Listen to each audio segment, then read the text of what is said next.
Thank you very much. We have a lot to do tonight. As every night, the world is changing so fast, it's creating lecture topics for me faster than I can lecture. The world is changing in our favor, and we don't seem to know it. We're losing some ground and don't know why we are losing it. We're gaining ground and don't know how to consolidate it. And principally because we have gone away from the subject for tonight.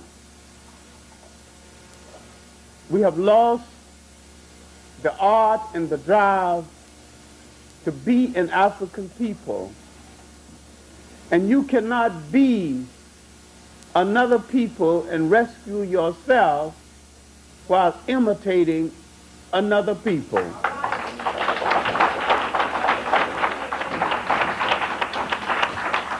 You have to understand what happened to you as you entered what Professor Van Sertima refers to as the 500-year room.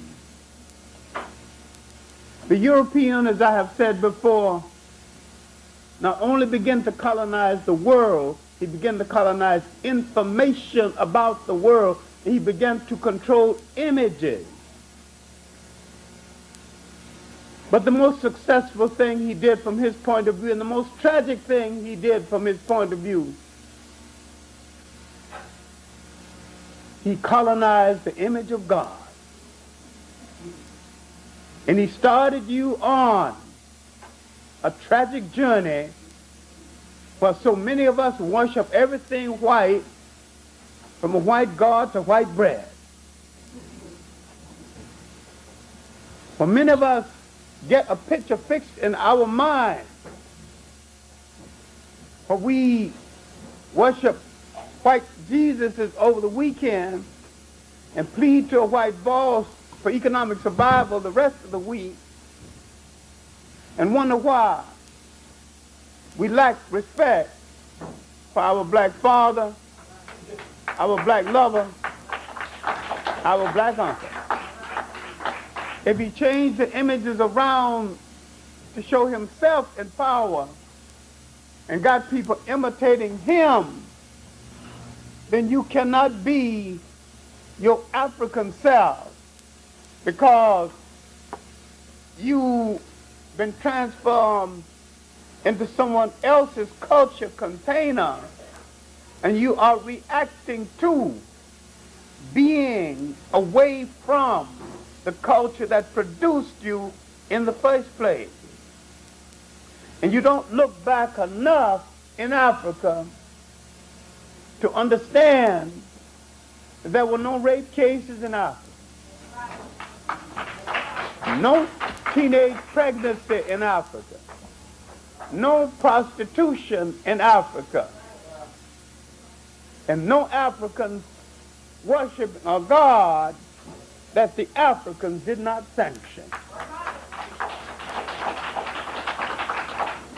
The spirit of a people is reflected in their approach to salvation through a deity of their choosing. I am not talking about changing God. I'm talking about changing God concepts, changing approaches. If you go to Japan and look at Buddha, he's Japanese. Indonesia, he's Indonesian. China, he's Chinese. They're all Buddhists. But Buddha looks like the local people in each case. All right, now, let me seem to be talking away from the subject for a few minutes. Let's look at the case in China. Let's look at the case of the Chinese attack on African students, calling them black devils. Then let's look at the case of the Chinese students confronting their own government and demanding democracy without understanding they got more democracy than the people they're imitating. Creating statutes of liberty, imitations of the Statute of Liberty, and quoting Abraham Lincoln, who was a racist, assuming that there's some democracy here, without understanding how the nation was fashioned in this country for free white Protestant males, middle class and up, those who agreed with the prevailing political status quo and who owned property. When they said liberty and justice for all, that was the all. They didn't even mean white women. So if someone's going to turn to America as their inspiration for democracy, they're turning to a bad example. On our way over, Reverend Brown and I were discussing just democracy, and he picked out the case of the Chinese troops. The Chinese troops hadn't shot anybody. And some of them, refused to hurt these kids. That's their cousins and their uncles and their nephews. They got some humanity. Over here, they knocked the living hell out of you. A state trooper would take the butt of his gun and make you wish you'd never been born. And he don't care about you being his cousin. He said, get the hell out of this pocket. You gonna get out of there. You put a bayonet in your behind. They got more democracy in China than they will ever have over here. Now, are these people crazy? Have they read their own literature? Confucius had more to say about democracy and humanity and manhood and womanhood than Thomas Jefferson. Let them go back to their own writers. And when a people lose themselves and become so enthusiastic about things that belong to other people, they become the captives of those other people. And the Chinese are forgetting something. Not too many years ago, there was a foreign settlement in China, in Shanghai. The Chinese couldn't even touch a foreigner. The foreigners had their own police force, their own courts. There were hotels in Shanghai where the only Chinese woman who could go into the hotels, the cleaning woman and a whore. And there were signs on the hotels saying Chinese and dogs not allowed. What in the hell do they think they're talking about? They want American-style democracy. I don't want American-style democracy. I would trade for theirs with all its drawbacks. I would take any kind of democracy if it's honest. And this is the trap we're getting ourselves into. We think we can buy a piece of somebody else's pie. We don't know the cook who baked the pie. And we don't know the pie may be poison. Bake your own pie. Design your own government. Look at Africa. There's not a single African government in all Africa, and this is why the African Revolution went wrong. Not a single African government dared to come into being using African methodology, using an African system of government. Going back into African history and seeing the African democratic form. Now let's go back and pick up an example. During the reign in ancient Ghana of a king called Tenkabenin, the lowest person in the kingdom could petition his king. He would petition through the council And the council was duty bound to take his complaint to the king. And if enough people of his status complained about the king, the council had to recommend the abdication of the king. And the king couldn't do about it. Couldn't do nothing about it. This is a monarchy, and yet it was democratic. And this is why Ten Comedian was known as the king who rode out twice a day, every day. He would ride out among his people and administer justice. And anybody who wanted to talk to the king could approach the king, and did not have to move from his presence until he was sure that justice had been done in his case. And he would ride out again in the evening in splendid regalia, dogs with gold collars, horses dressed better than the then kings of Europe, men of the mat, men with silk and brocade mats, just in case the horse want to take a nap, to lay down the mat so the horse can rest a while. Splendor at its best, controlling the gold country, fabulously rich, and the people shared in the riches.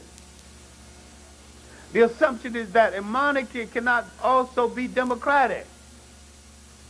When we go back and look at these African farms, we don't need to turn to the West for democratic farms. We had these farms. And we had communal living before someone invented communism. We had social living before someone invented socialism. But when it's coming from Europe, because of our European fascination, we think it has to be good because it came from them. We have not looked deeply at what was taken from us, because we have not looked at the great river civilizations of Africa. Now, this is a great concern for a lot of people, but because of our number in the world and how we are dispersed in the world, we're supposed to be winning. Some of the great wealth in the world is in our hands. 98% of the gold, the gem diamonds, comes out of Africa. The bulk of the gold comes out of Africa. Most of the cobalt comes out of Africa. Manganese out of Africa. 2/3 of the copper in the world comes out of Africa. Great deal of the zinc and the lead in the world comes out of Africa. If we united African people all over the world, we could close down American industry.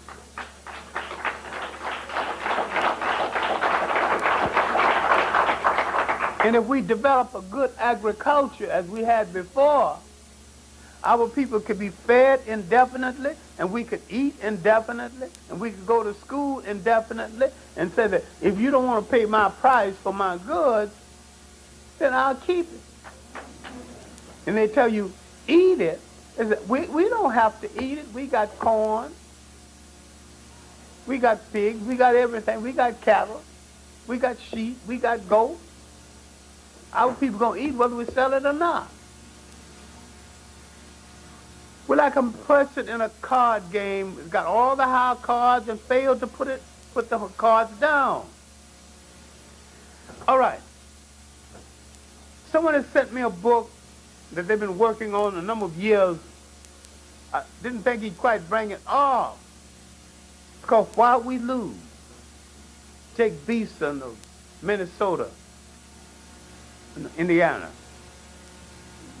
He has addressed himself to the question, but inasmuch there's so many of us in the world, so strategically located, why are we losing? And why are smaller people winning? And why are we losing in the face of that? And we need to ask some critical questions. With all the things in our hands, with all the resources that can be made available to us, why are we losing? I think we're looking at ourselves in the wrong way. And we're asking the wrong things from each other. Farrakhan wants a separate state in Africa. I say, please, no. We don't need another Liberia. A sick nation where black Americans and Caribbeans went. They say that they're going to civilize their heathen brothers. We don't need no condescending attitude toward Africans abroad and Africans in Africa. If we return to Africa, we will return and walk the same street with the Africans, go to the same school, fight the same battles, and cry over the same defeat. No separation between African people and African people any place in the world. It's not needed. And if you think you're going to have a separate state in the United States, you're dreaming, because no white people are going to move aside and give you no state. You can have a multiplicity of miniature states. Your community, you can make your community into a miniature state. And there are places in the rural South where most of the county is black. You can gain control of that county, gain control of these small cities. Now there are places where we can have a high degree of sovereignty, where we can practice for the kind of skills that we will take out to Africa. But the whole separate state concept is impractical. We have to stop dissipating so much energy on impractical projects. Pare ourselves down to what is realizable. Now, before going back to the question, can we be an African people again, let's define what an African people are, what they are, and let's define what happened to the Africanness of African people. And let's look at to what extent are we still an African people and don't seem to know it.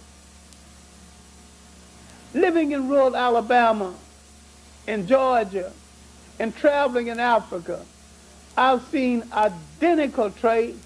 I've seen cultural manifestations no different from one place than the other. And if you tell the black American he's doing something African, he want to hit you. And yet, through genetic transference, he still maintains so much that is Africa. What sustained Africa those many years before the foreigner? What did he create within himself that he had a society where he not only had no jails, but no word in his vocabulary that meant jail? He created a system where man's function was to bring people in harmony with nature. There's some aspects of it that may work for them, but our concept of consensus in talking that the Europeans call palaver, African parliament, that proceeds. We need to look at that again. What can we draw from that? We need to look at our families again. And I need to look at my own family, and when there was debates and my great-grandmother was alive, and finally she would listen to the debates, and then she would render an opinion based on it. If there was any dispute, all she had to do was to stand up and tap her cane on the floor, which means the court is over, the decision is in, no further conversation. She had said the wisest thing. She'd given it all kind of thought. She sat there and listened patiently to everybody's argument. She'd analyze the argument and reach a decision. And that was our Supreme Court. And she was nearly always right. She was one of the great loves of my life, because anytime anybody wanted to punish me, she would say, send the boy to me. And I start laughing inside. 108 years old, how hard can she hit? Felt more like hugging to me.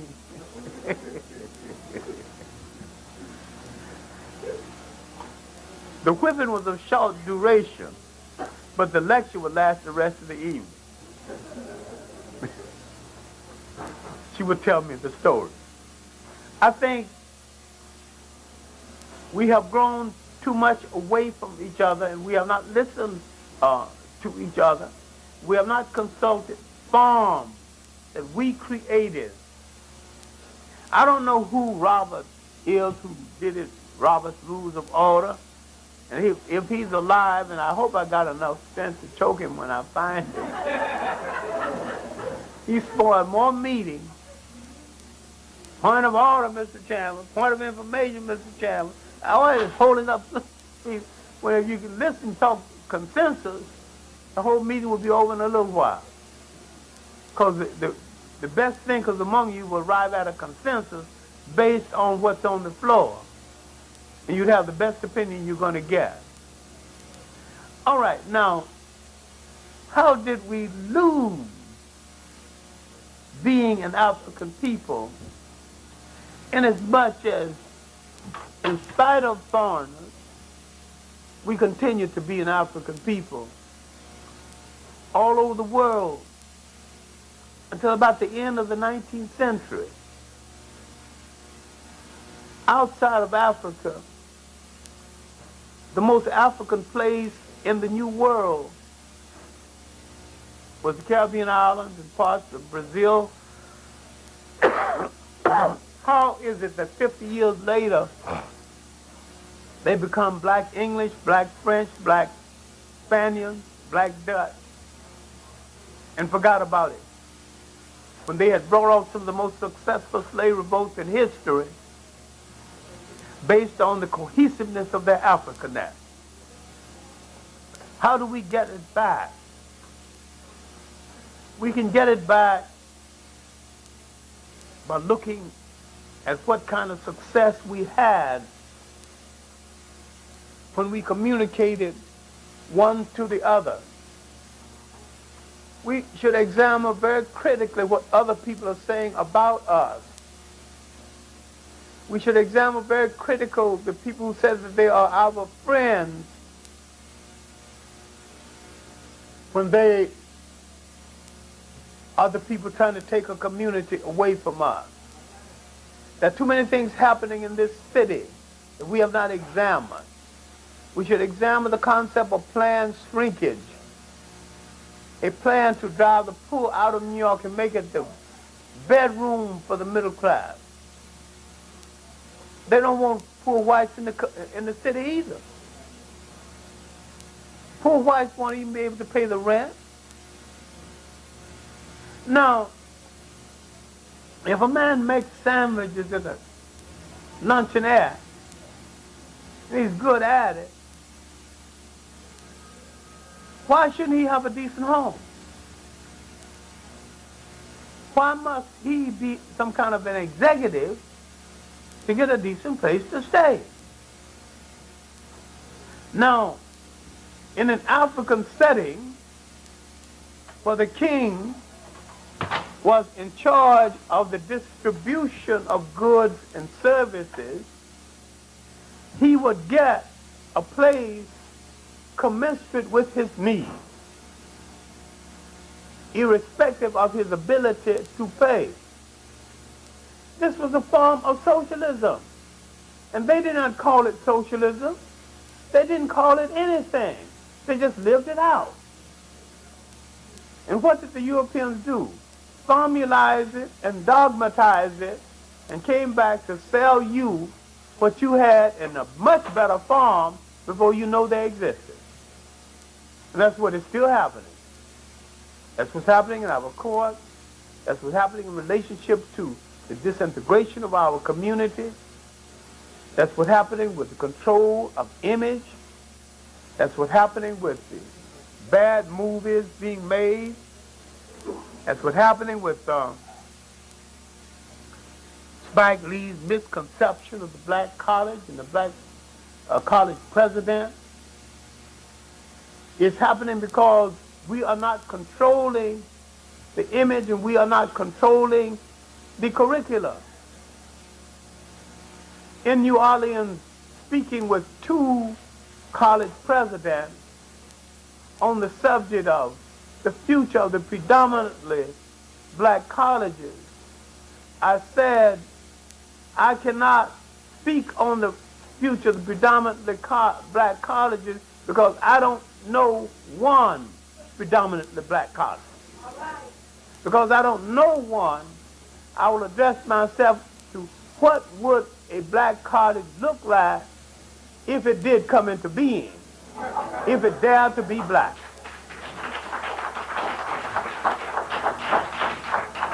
What kind of curricula would it have? It would have what the students at Howard University were demanding, an Afrocentric curricula. It's a contradiction in terms for students at Howard to demand an Afrocentric curricula at a black school, because at a black school, that's the only kind of curricula you should have.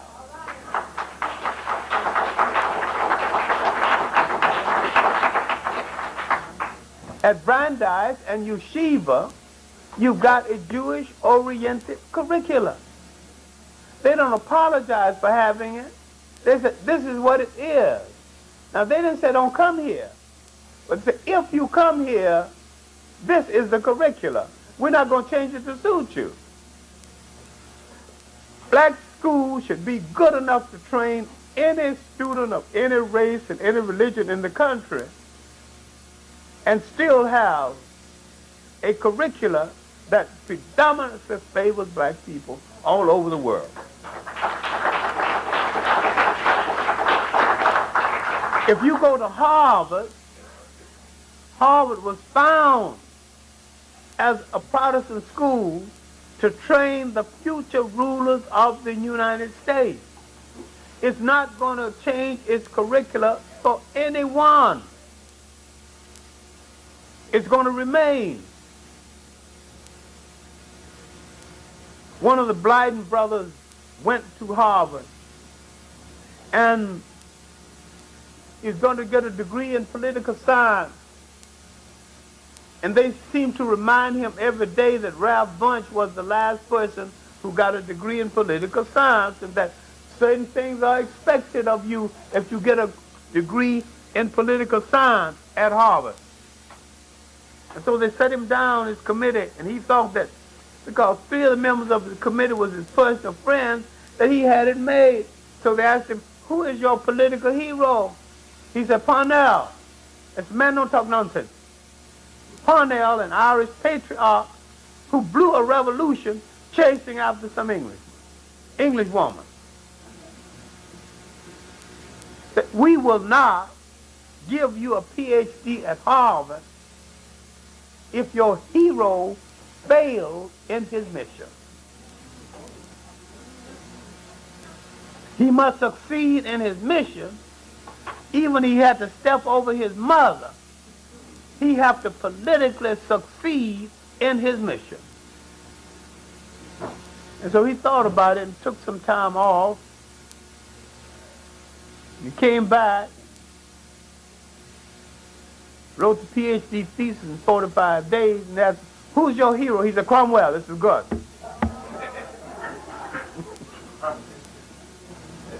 Cromwell chopped off a few heads here and there, killed the king, but he succeeded.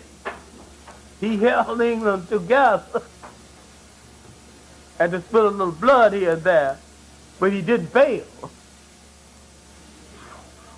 He wanted business in England, so the Jews had been expelled from England. He brought them back. Now this was a lesson is that Harvard is set up to train people whose focal point and whose hero worshiping must be focused on people who succeeded no matter how, and not dreamers who dreamed the dream and got stalled and blew the deal chasing after a lady.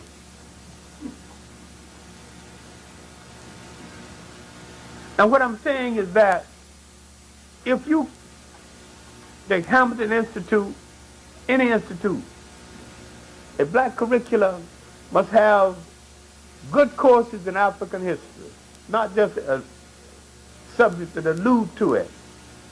It must have good courses in African womanhood. It must show now that one of the main reasons why the status of women was so much different in Africa is that the African recognized early in life something which Western men still are not ready to recognize. The duality of relationship and how he would have to put both of them together to create a single relationship. And that's why the king is referred to in the masculine gender. The king, in order to be total, had to have both the masculine and the female gender. And that you could not be a god without having a goddess. You're only half of a god until you get a goddess.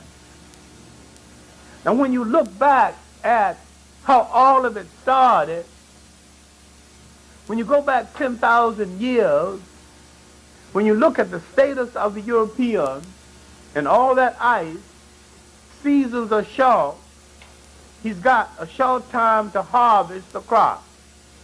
4 months, he's got to plant, harvest, and store. The wife must work. Every hand must work. If he gets angry with his wife and tells her to get out, she has to cop a plea to stay in. Because where is she going to go in all that ice? And if she go to another household, that's another mouth to feed. So she's not welcome there. So she was beholden to him from the beginning. And this is part of her psyche, of being beholden to him. She was never free, and she's not free now. Only now she's a slave on an air-conditioned auction block.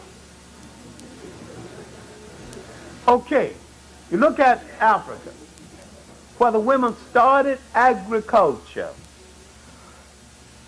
The women got tired of the man going on to hunt. She began to plant gardens. She began to have a food supply so close to the house, and when she said, "Where are you going?" "I'm going on hunt." "No, we got enough food at home. Stay home."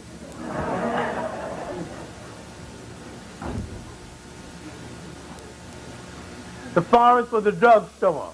If you get ill, she can go into the forest and find some plant that will cure him. She prepared the food. She took care of the children. And when you married her, you didn't marry an individual. You married a dynasty. When you wanted to marry her, you didn't consult her. You consulted the head of her family, who called a council of the uncles. Then the females called a council. Then the other side met, and both sides agreed. Then you could make the approach. She's part of a totality. If you're a cattle raiser, each side gives 10 head of cattle. The uncles give 10. So now, before they are married, they got 30 cows. Look at the mechanism put together. A lot of people feel ill at ease when I say that the romantic marriage is a Western invention. The "I love you" marriage.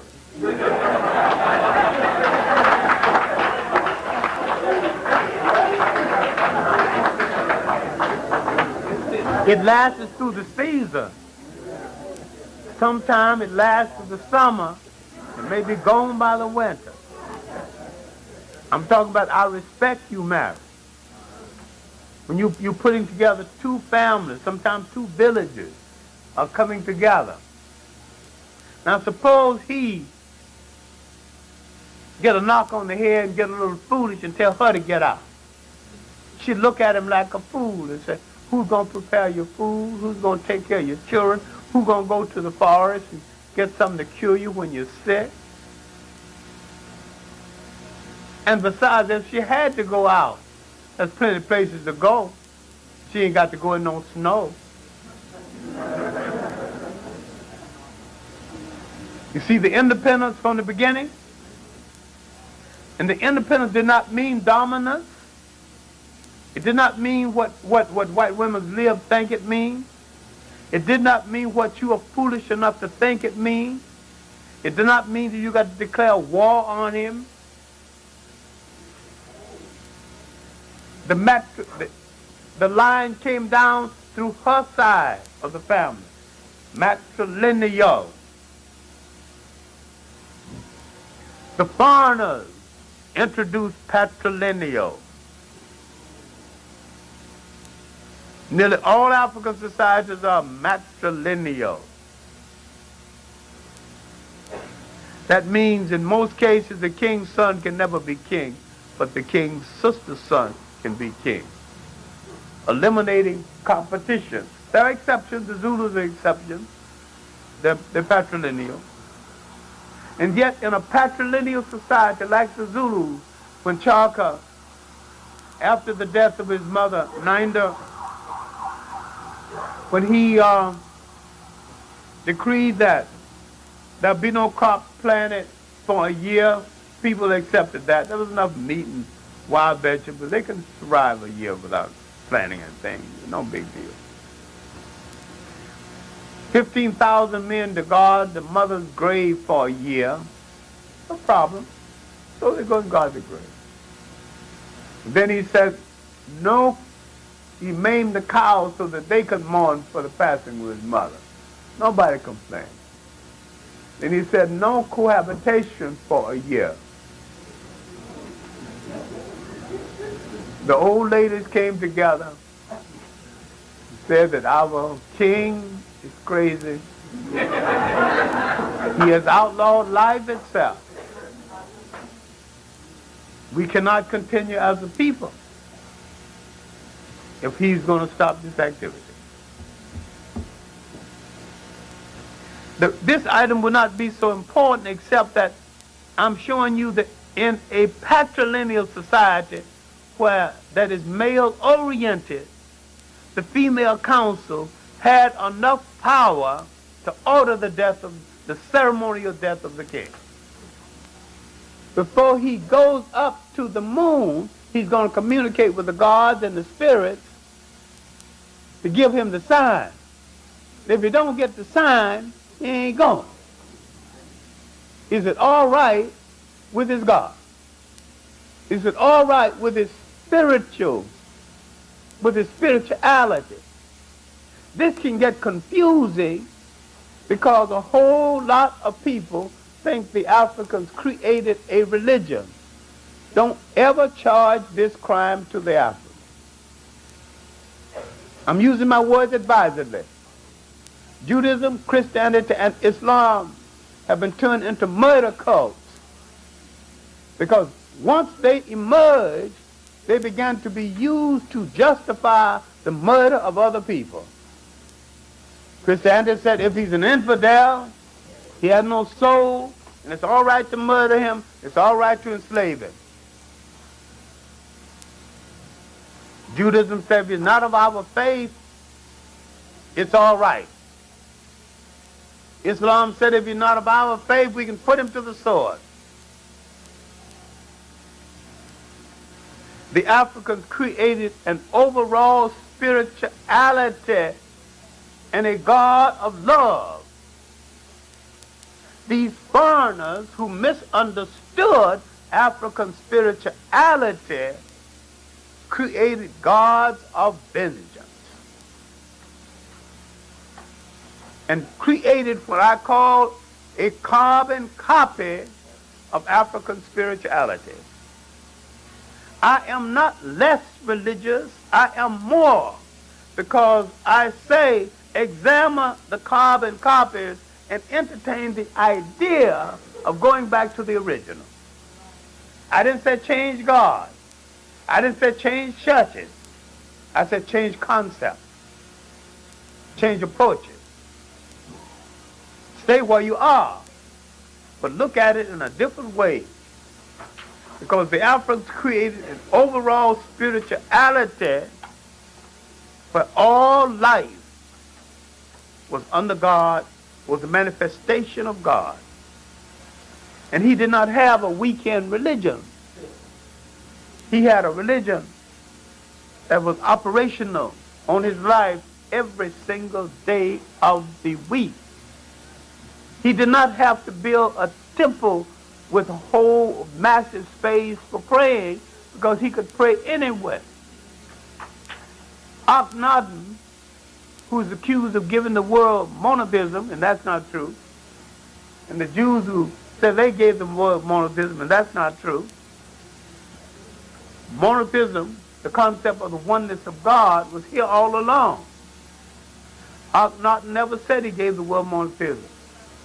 All Akhenaten did was to deal with the corrupt priesthood of his day that was restricting the movement of people based on the fact that if you go in a certain area, you're not under the protection of God. Because I'm the one that controls the message to God. All Akhenaten said that God was omnipresent. God was omnipotent. God was everywhere. God was in the wind. If you want to pray, pray to the wind. God was in the tree. God was in a lowly cockroach. But most important, God was in you. You look inside of yourself.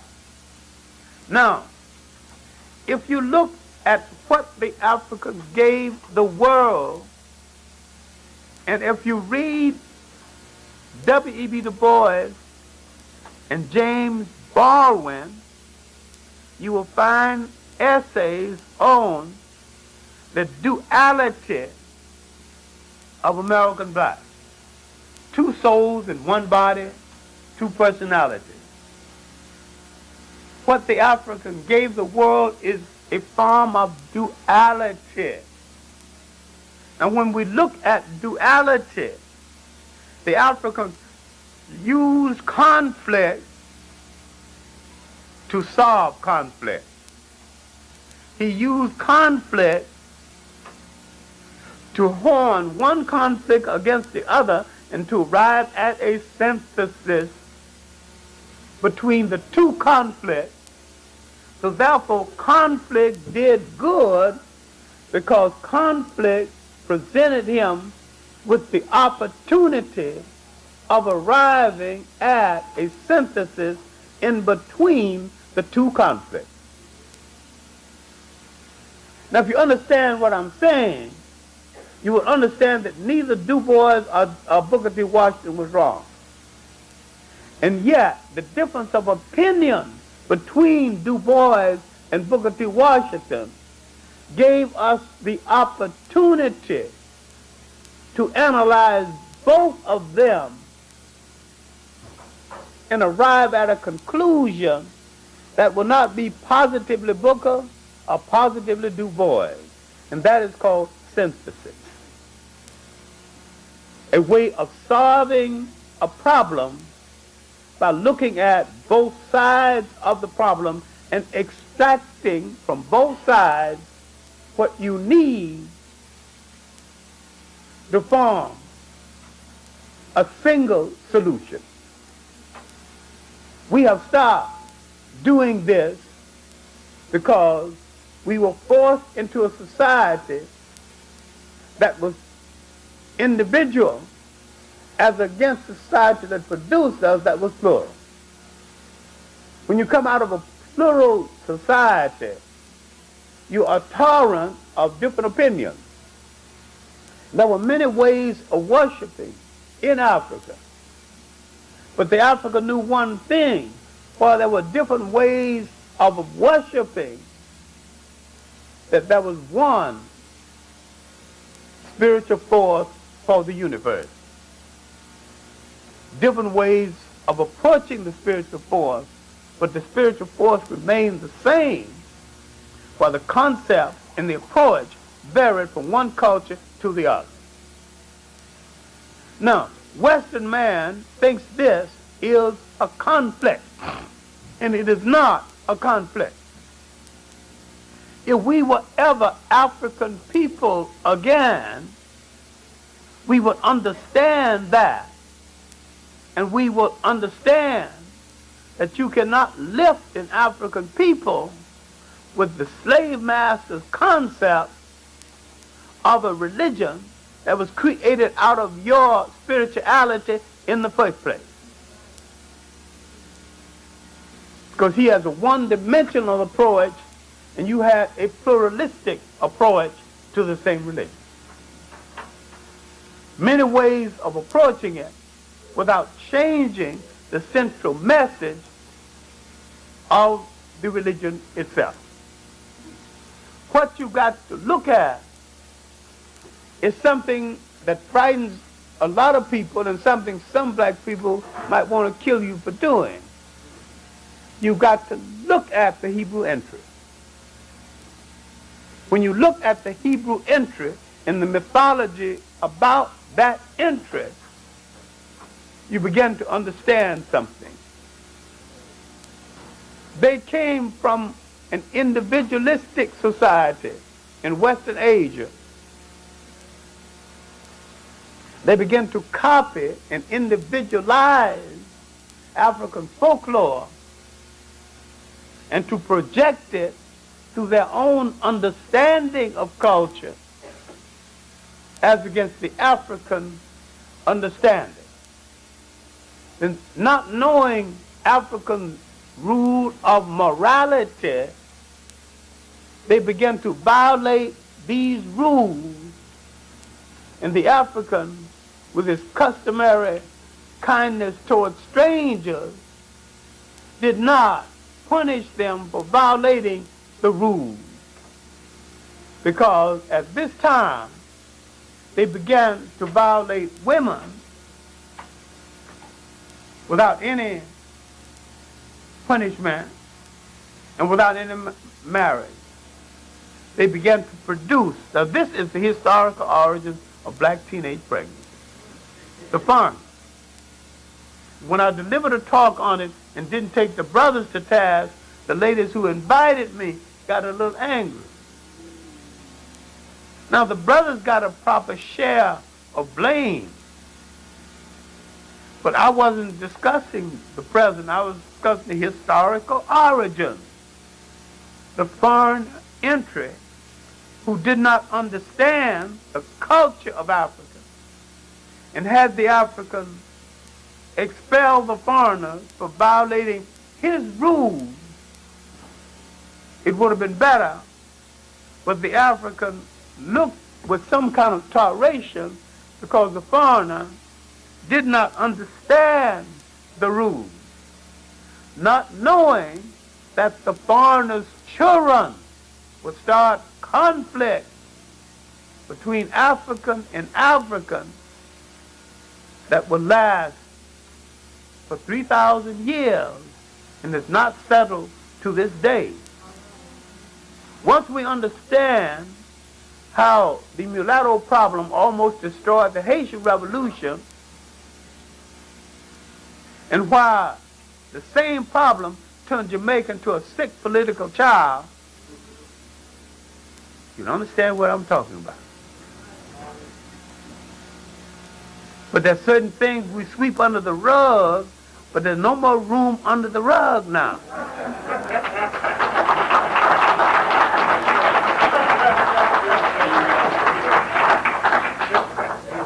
Now we're going to have to turn back the rug and deal with it, because we have to deal with a loyalty system. We cannot build a nation with any large number of people within the nation who have a question as to whether they are loyal to us or their father. Everybody in the house must be loyal to the house or get out of the house. Because this is a time of great emergency when our very existence is at stake. Now when you look at the Hebrew entry, 70 in numbers, that we're to believe their records as recorded in the Bible, into 70 in numbers led by their patron, Abraham, leaves 600,000 in number,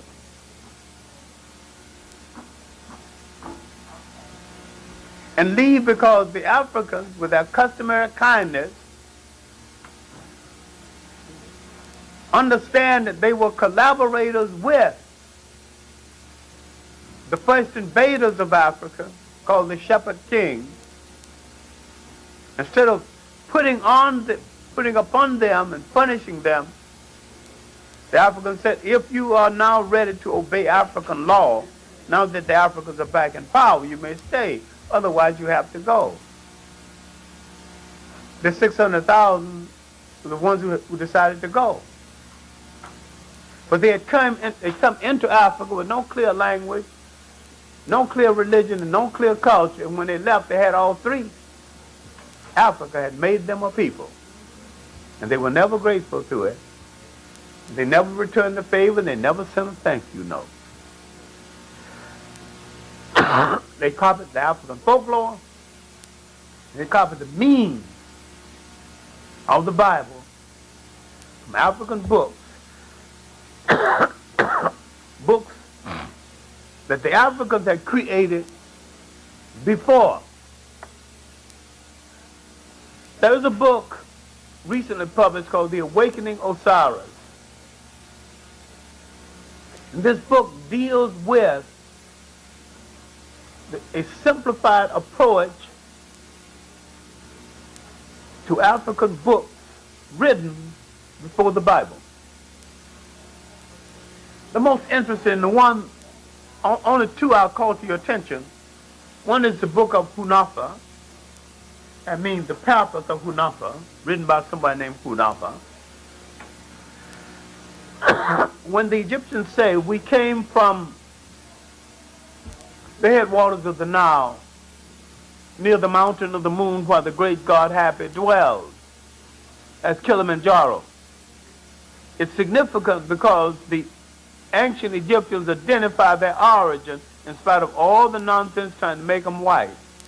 They said in their literature where they came from. There's a whole library of books to prove it. This is why the book called the Papyrus of the Book of Hunafa is important, and part of the Book of the Dead, and sometimes published separately. But there's another book we need to look at. That's the book of Kananu. Because there was a man, Kananu. I remember Asa Hilliard calling this to our attention. There was another man who thought they could get some money from him. And so Kananu was on his way to sell his products, farm products. So this man put his clothing down across the road. If Kananu went around the clothes, you have to go through the man's cornfield so he could sue him for going through his cornfield. And if he went over the clothes, he would sue him for messing up his clothes. So Kananu went before the court and started defending himself. He defended himself so well, saying what the king's supposed to do, what the council's supposed to do, his rights as a human being, how he was wrong. And finally they told the king said, keep him talking and write it down. Because he was laying down a law for the country by saying what the country should be doing. He was laying down a law better than the country had. And so they took his ranting and made it into law. This is the significance of a common man on his way to market and someone trying to find a way to do him in, and he goes before the court and pleads his case. And his plea becomes part of the law of that day. These are the books that came long before the Bible. I am not saying you need not read the Bible. I'm saying except for these books, there would have been no Bible.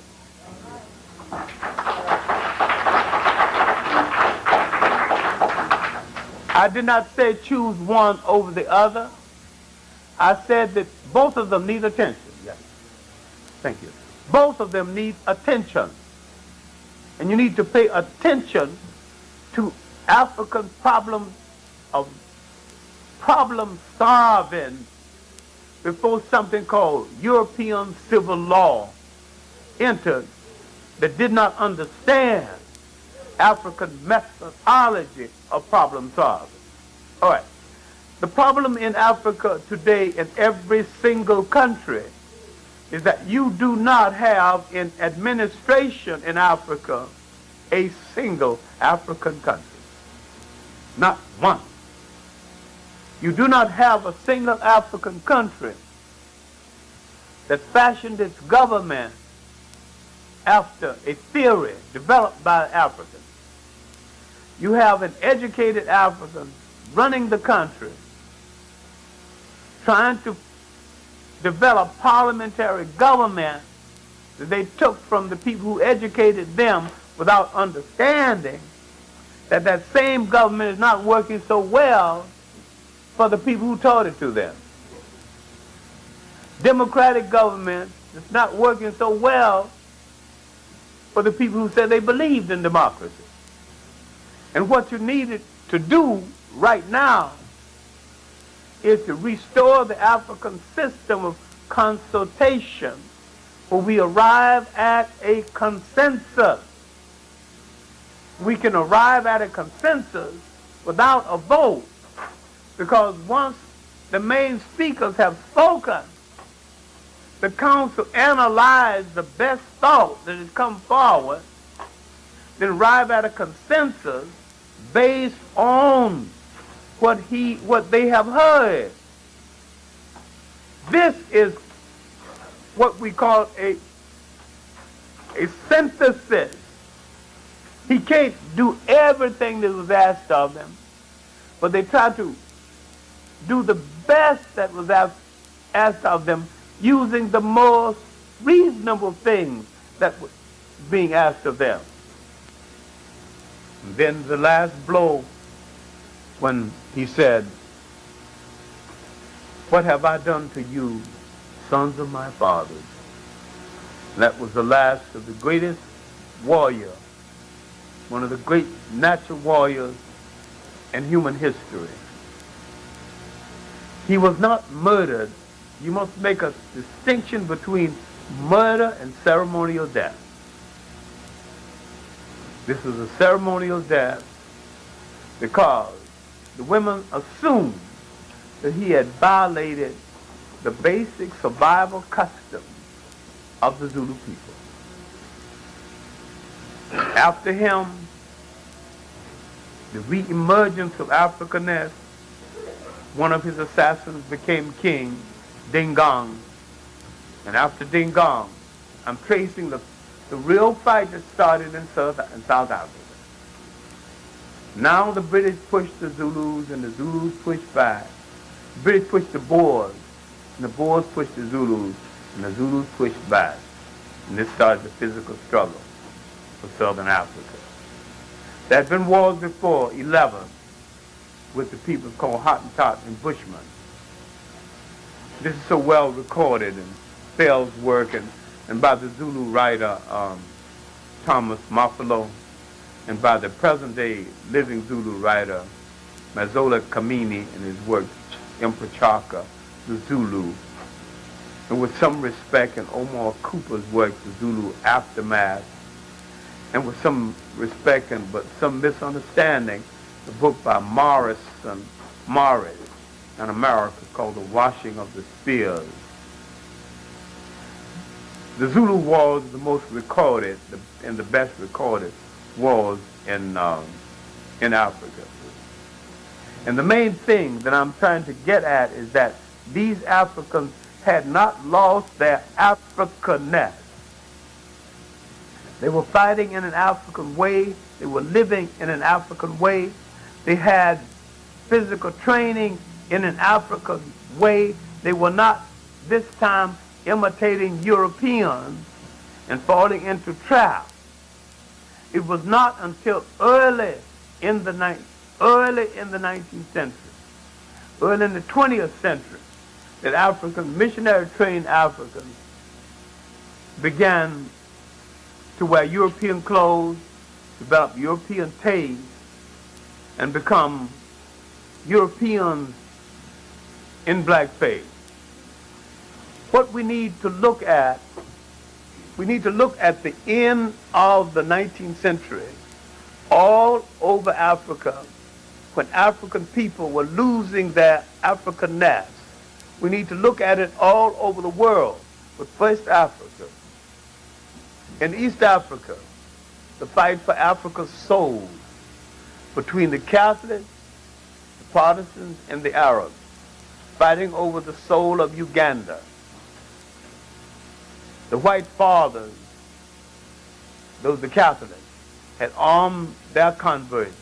The Arabs had armed their converts, but the British had armed their converts better than the rest, so the British got the upper hand. And once the British got the upper hand, they won. But the British did not take away from Uganda the fact that Uganda had moved too far away from their Africanness. Uganda today is the most Catholic country in all Africa. And yet they maintain the four kingdoms that Idi Amin misunderstood. Had he understood them and ruled through them, he'd still be ruling Uganda. But the loss of their Africanness along the coast of East Africa, it had started with the coming of the Arabs, who had no respect for the matrilineal system. And if you travel in Africa, in West Africa and East Africa, notice that in East Africa, the men are mostly in charge of the marketplace. Notice in West Africa, the women are mostly in charge of the marketplace. Because the Arabs destroyed the concept of matrilineal, they installed the patrilineal, a form of male supremacy. While in West Africa that was Islamized by Islamized blacks who knew what part of the culture to leave alone. So they left alone the matrilineal system, though they were converted to Islam. Certain prerogatives they had before, they could maintain, and they could react to it.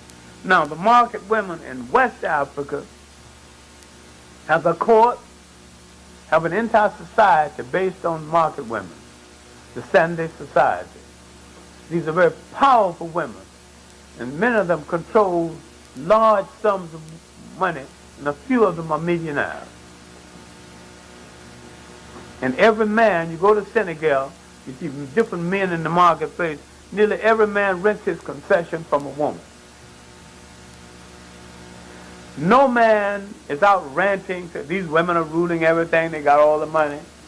Because he understands that the marketplace was a reserve for women. East Africa don't understand it because the Arab traders, being male chauvinists, would not trade with women. It's a pity that the brothers who belong to the religion don't understand the religion and cannot separate Islam from Arabism. Once you separate Islam from Arabism, and once you deal with the statistics that there are probably 127 million Arabs in the world, most of them live in Africa. There are more African Muslims than there are Arabs in the world. What am I saying? I'm saying that if you want to belong to the religion, inasmuch as you are the majority in numbers into the religion, why don't you seize it and be the caretakers of it and give it a direction over and above that of corrupt Arabism? I didn't say leave it. I said control it. I'm saying give it a concept that is distinctly yours. Muhammad Amadou Bambara in Senegal created a sect of Muslims that was anti-Arab. They don't even go to Mecca. So I would not go pray to an Arab dog. They have a mosque right there in Senegal, at Touba. I'm not asking you to do this. I'm saying that certain Africans have imposed distinct Africanness on this religion to a point where they have made it African. I'm not saying change religion. I'm saying Africanize everything that's a part of your life. And everything, religion, politics, social, fraternities, everything must become an instrument of your liberation, or you must throw it into the ash can of history as wasting your time.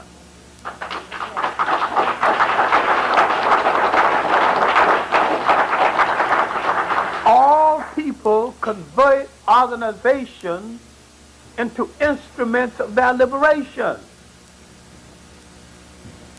While we out-poke the Pope and out-Muhammad, we are Puritans, and we follow it as laid down by someone else without reading into it a concept that is distinctly ours and approaching it in a manner that is distinctly ours. As we look toward the 21st century, we don't have much time to waste. We don't have much time to get ready. If we're going to be an African people, we can't be dreaming all the time. If we need to stop talking about apartheid until we train some people to take over South Africa. I mean, don't tell me about apartheid. How many diamond cutters have you trained? How many mining engineers do you have? So you take over South Africa right now, all you have to do is turn it back over to white folks to rule. They mastered the mechanics of getting the stuff out of the ground. And you could have done that. How many students do we have at the Colorado School of Mines? We built airports for people in the United States. You mean to tell me we can't build an airport in Africa?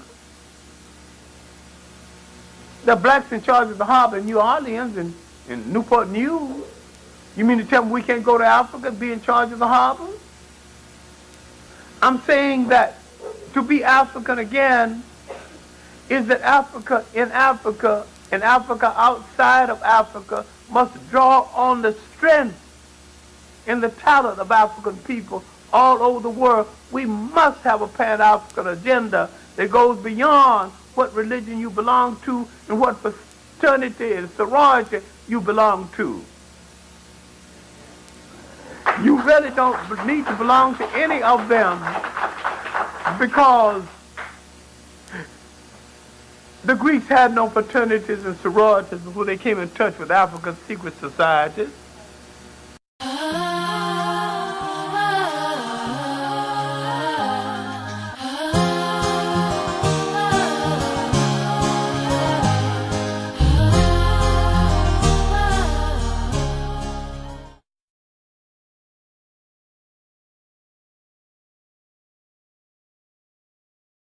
Ah